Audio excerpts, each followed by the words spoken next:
Mary LydonDonohue, An American Story.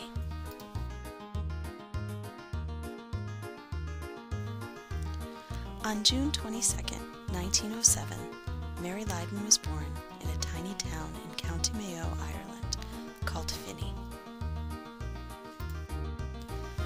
She was the second daughter of Anne and Andrew Lydon's 9 children.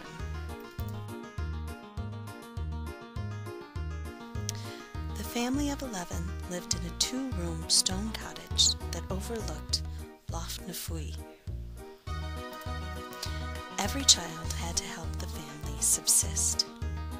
As they grew, children had to make very tough decisions. Mary's brothers chose to stay in Finney and work in the family farm, while Mary and her sisters chose to seek their futures in America. Mary was only 17 when she left her family and headed to New York. She spent 10 days on board the SS Baltic.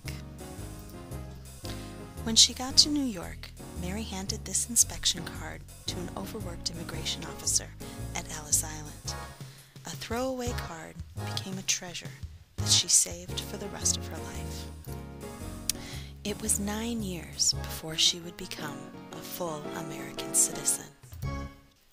But Mary and her sisters embraced life in America, eventually finding their way to Chicago. It was a far cry from the farm where they grew up. While at a baptism, Mary met a fellow immigrant from County Mayo, Martin Donohue, and the two were married on December 30th, 1930. Just 1 year later, on December 23rd, 1931, they had their only child, a boy, John Andrew Donohue. Baby Jack grew up as a city kid on the west side of Chicago.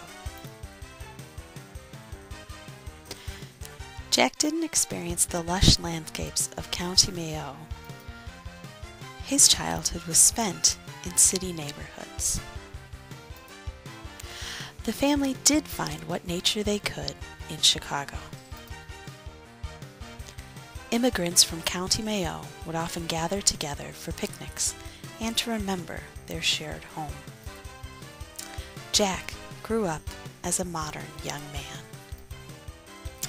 Mary lived the American dream, from a childhood of subsistence in Ireland to a happy middle-class life in Chicago. Mary returned to Ireland only once. In 1945, she took her 15-year-old son home to Finney to meet his grandparents and the rest of the family. Mary's city kid got to experience a little bit of life on the farm.